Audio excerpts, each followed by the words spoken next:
तो hello friends, तो आज हम बताएंगे कि हमारा पर्पज़ क्या है एंड आवर पर्पज़, हमारा उद्देश्य क्या है। तो देखो लाइफ में हम हमारा जो माइंड है वो एक मंकी माइंड होता है कि हम बहुत से पर्पज़ उद्देश्य के चक्कर में पड़ जाते हैं, बहुत से ऐसी चीज़ के चक्कर में पड़ते हैं जो हमारे लाइफ में यूज ना होने वाली है, जो जिसका कोई यूज नहीं हमारे लाइफ में, हम उसके चक्कर में पड़ जाते हैं और अपना टाइम बहुत वेस्ट कर देते हैं। तो ये सब के आप चक्कर में ना पड़े, क्योंकि आपकी जो लाइफ है ना वो बहुत ही ज़्यादा कॉग्निजेबल है और इसे बहुत इम्पोर्टेंट बनाओ इन योर लाइफ। इम्पोर्टेंट आप वहाँ तक अपने लाइफ को ले जा सकते हो, जीवन को ले जा सकते हो जहाँ कोई सोचा ना हो, जहाँ आपके जो नेवर जो आपके आसपास हैं, नेवर नर्वली जो आसपास पड़ोसी हैं वो भी नहीं सोचे होंगे। But I have two condition, एक ऐसा सोचो जो, और एक अपने माइंड में एक थिंक बना लो, सोच बना लो कि मुझे इस पे करना है, इसके अलावा कुछ नहीं है। देखो अपने अंदर बदलाव लाओगे और हैबिट बदलने के लिए आपको देखो आजकल जो हमारी मोबाइल है ना ये ऐसा हमारा माइंड को कैप्चर कर रखी है ना कि आप जो भी देखते हैं, वीडियोज़ देखते हैं, चाहे शॉर्ट देखते हैं, चाहे कुछ भी देखते हैं, वो क्या होता है ना कि एल्गोरिथम बना लेता है आपका। जैसे यूट्यूब हो, सॉरी यूट्यूब की बात नहीं करूँगा मैं सिर्फ मीडिया की बात करूँगा। जो भी मीडिया आप यूज़ करते हैं तो उस पर एल्गोरिथम बना लेता है। एल्गोरिथम क्या होता है आपको मैं नेक्स्ट वीडियो में बता दूँगा। बस मैं इतनी एल्गोरिथम के बारे में बताता हूँ कि आपका जो माइंड का जो सेंस होता है, आप देखेंगे कि कभी आप रिस्टली आप बात करते हैं, है ना, तो आपको उसी तरह रील आने लगती है। तो आप लोग सोचते हो कि हमारे माइंड के हिसाब से रील आ रही है। भाई राइट सोचते हो, इसमें कोई आप रॉन्ग नहीं सोच रहे हैं। तो कैसे होता है तो आप मेरे इस बात वीडियो में मैं समझाऊंगा आपको कि आपको जो वीडियो एल्गोरिथम बनाता है उसी हिसाब को आपको रील एड्स प्रोवाइड कर देता है। आप उसको रील बोलते हैं, राइट है, सही है, हम भी उसे रील बोलते हैं, पर वो ऐड होता है। ऐड होता है ना, जैसे 5 मिनट 2 मिनट 3 मिनट का आप यूट्यूब पे कुछ देखते हैं तो ऐड आ जाता है, उसी तरह आपको रील के बेसिस पे आता है। तो देखो एक क्या होता है कि हमारे वो माइंड को कैसे जानता है। अब बहुत सेलेक्ट सिटिंग होती है जो कि हमारा बात सुनता है। आप एंड्रॉयड फ़ोन है चाहे आईफोन, अगर आप सेटिंग लगाएं तो नहीं कोई दिक्कत है, अलाउ कर देंगे तो सब सुनने लगता है, सब सॉफ्टवेयर चेक करने लगता है, आइडेंटिफाई करने लगता है। तो उसकी बात अलग है। देखो लाइफ में हमें 2 चीज़ की इम्तनान करना है कि हमें लाइफ में बहुत सीख और सटीक रहना है और हर समय सीखते जाना है। और हमें इससे ज़्यादा wrong activity that's a point and noted and carefully. Okay, तो देखो लाइफ में बहुत ऐसे वो होता है ना, हमको लाइफ में ऐसे प्रॉब्लम आएगी, एंड मुझे भी आती है, आएगी ना, तो उस प्रॉब्लम को फेस करना सीखो, ना कि उससे भागो। हाँ, प्रॉब्लम देखो खुद से क्रिएट करते हो तो तुम्हारी सबसे बड़ी गलती है, उसे मत करो। आप समझ सकते हो मैं इस बात को कहाँ पर ले जा। देखो हम खुद से, जैसे कि हम कोई गलत काम कर रहे हैं उससे हमें प्रॉब्लम आ रही है तो उसको छोड़ दो। कोई चीज़ रॉन्ग एक्टिविटी कर रहे हैं उससे छोड़ दो।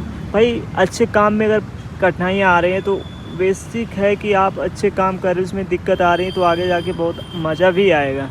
अगर तुम गलत काम कर रहे हो, बहुत अच्छा देखो लग रहा है तो बाद में वो तकलीफ़ देगा। चाहे आपको कोई फ़ास्ट फूड ले लें, अगर आप कोई फ़ास्ट फूड खा रहे हैं जो हमारे ज़बान को, और क्या बोलते हैं, ज़बानी बोलते हैं ना, जीभ को अच्छा लग रहा है और हम बहुत उसे निकलते चले जा रहे हैं तो हमारे पेट में जाते तो हमारे लीवर को बहुत हानि करता है। फ़ास्ट फूड तो बेसिकली ज़्यादा नहीं लेना चाहिए, बहुत कम ही लेना चाहिए।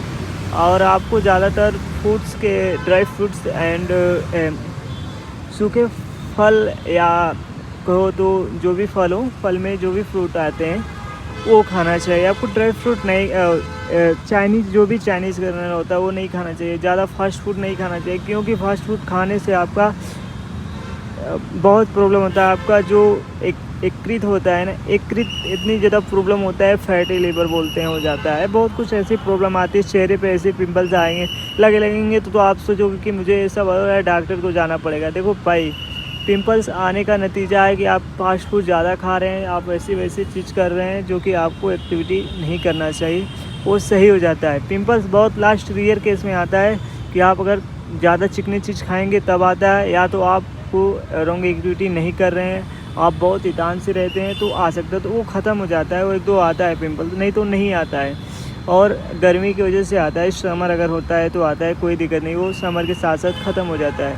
और बहुत लोग को देखते होंगे कि जब थोड़ा एज 45-50 से 45 के 35 की एज हो जाती है तो उनके पेट में गैस बनने लगता है। तो क्यों बनने लगता है? क्योंकि हमारे लाइफ में, हम अपने लाइफ में जो भी खाना पीना सही से नहीं किए हैं, और हमें प्रॉब्लम आता है, जॉइंट्स प्रॉब्लम आती है, जो कि हमारा घुटने दर्द करने लगता है। ये सब इसी चीज़ का होता है। तो ये सब अपना लाइफ में बदल के रखो और चेंज करके रखो, माइंड सेट बनाओ कि हमें ऐसे रहना है, ऐसे करना है, तो आपको बेसिकली लॉन्ग टाइम तक जियोगे, ज़िंदा रहोगे, है ना।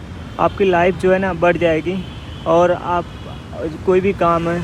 और देखो, सोचने समझने की क्या होता है कि हम डिसीजन नहीं ले पाते हैं। जो डिसीजन लेने के लिए आपको सबसे चीज़ है कि खुद से बात करो, खुद को अलग अलग प्लेटफार्म पे वो करो, होते हैं ना, इंट्रोल करो। इंट्रोल करने से क्या है कि आपको पता चलेगा कि मानसिक आपके जो ह्यूमन इम्यूनिटी है क्या है, ह्यूमनिटी क्या है। ह्यूमनिटी देखो, अक्सर एक्चुअली होता क्या है ना कि हम अपने लाइफ में डिसीजन लेने में बहुत दिक्कत होता है, हमें दिक्कत ही फेस आती है कि हम ये ले लेंगे तो इसका। तो पहले भाई डिसीजन लेने से पहले 10 बार सोचो कि आगे उस डिसीजन के बारे में सोचो, उसके 4 साल आगे की सोच लो, ताकि हमें इस डिसीजन ले तो आगे जाके हमें क्या क्या करना होगा, तो उसी हिसाब से आप डिसीजन लो। देखो, एक होता है ना कि एक रोड बनाते हैं ना, तो रोड जब बनता है तो सोचते हैं किसी की ज़रूरत नहीं है, कोई नहीं जाएगा। अगर वही बन जाता है, जो मनी करते हैं ना कि रोड ना बनाओ यहाँ, और उसी रोड से ज़्यादा जाते हैं। तो देख लो कि लाइफ में वही होता है कि जो तुम्हारा माइंड 3 की तरह का होता है, जो कि एक बार तुम्हें मनी करेगा, एक कहेगा नहीं मत बनाओ, एक कहेगा कि नहीं बना लो। तो क्या है, बेसिकली ऐसा है कि जो आप सोचने समझने की जो तार्किक है ना, अगर आप एक उदाहरण के लिए आप रीजनिंग लगा सकते हैं, आप मैथ लगा, इससे क्या है कि आपका जो माइंड का सोचना समझना बूस्ट होगा, और सोचेंगे बहुत तार्किक सोचेंगे तो तार्किक करेंगे। तार्किक का मतलब है कि रीजनिंग रीजनिंग में आपका बेहतर माइंड टेस्ट हो जाता है, क्योंकि आप उसमें सोच आपकी बहुत डेवलप होती है। सोच इतनी ज़्यादा डेवलप हो जाएगी, खासकर जो मेरे तरह स्टूडेंट हैं, पढ़ाई कर रहे हैं, प्रिपरेशन कर रहे हैं, उनको तो बात ही लगे, उनके तो लॉजिकल बहुत तगड़ा आता होगा, कुछ भी बोल देते हो समझ जाते हैं। और जो नहीं समझ पाते वो मेरी वीडियो देख रहे हैं, तो भाई जो 10th-12th में पढ़ते हैं ना, उनको भी 1 महीने 2 महीने अपने को लाइफ दे देना चाहिए, रीजनिंग पढ़ लेना चाहिए, ताकि उनके लाइफ में ना लॉजिकल चीज़ सोचने और समझने की क्षमता बहुत तगड़ी हो जाए, किसी चीज़ को सोच समझ जाएँ। कोई अगर एक बार बोल दे रहा तो उसके बारे में समझ जाएँ, फिर इसके बाद उसको। और देखो, अगर खुद को तारीफ़ ना करो, ना खुद किसी जगह प्रोड्यूस करो कि हमें ऐसे, कुछ कभी मत बोलो, शांत रहो, शांत बन के रहो। देखो क्या है कि आप ये जान के होंगे कि जो पानी ठहरा रहता है और जो चलता पानी है, एक्चुअली जो ठहरा पानी रहता है ना, उसका गहराई हमें पता नहीं चलती है, और जो पानी चलता है उसका गहराई पता चल जाती है। आप समुंदर की बात करें, समुद्र की जब लहरें उठती है ना, तो कितने लोग को लेके चली जाती हैं, नहीं तो वो शांत रहता है। और शांत में गिरोगे तो, अभी नारी ले लो ना, एक कुआं होता है ना, उसका पानी क्या ठहरा रहता है ना, तो हम अगर उसमें डुबकी लगाएं तो हम चले जाएंगे। वही नदी का पानी अगर हम एक बार कूदेंगे और बहता है, हम बच जाएंगे। तो आप इससे समझ सकते हैं कि शांत रहने और बोलने से क्या आपका महत्व है, लाइफ का महत्व कम हो जाता है। फ्रेंड्स, आई होप आपको समझ में आया होगा फ्रेंड्स। तो हम नेक्स्ट वीडियो मिलते हैं। वीडियो ज़्यादा लॉन्ग हो गई होगी, लार्ज हो गई होगी, जो भी हो। और अपने देखो स्किल पे ध्यान दो, स्किल बहुत ज़रूरी है लाइफ में। और देखो, मैं इस वीडियो को पर्पज़, मुझे कोई नहीं है, मेरे यूट्यूब पे व्यूवर्स बहुत कम आते हैं, मुझे उससे कोई वैल्यू नहीं है, मुझे कोई वैल्यू नहीं है, कोई प्रॉब्लम नहीं है, व्यूजर नहीं आ रहे, कोई दिक्कत नहीं है। बट मैं जो भी बंदा ये वीडियो मेरा देख रहे हो, वो मेरा वीडियो सही से देखेगा तो उसको 100% लाइफ में बहुत हेल्प मिलेगी इस वीडियो के माध्यम से। तो आई होप आपको ये समझ में आया होगा।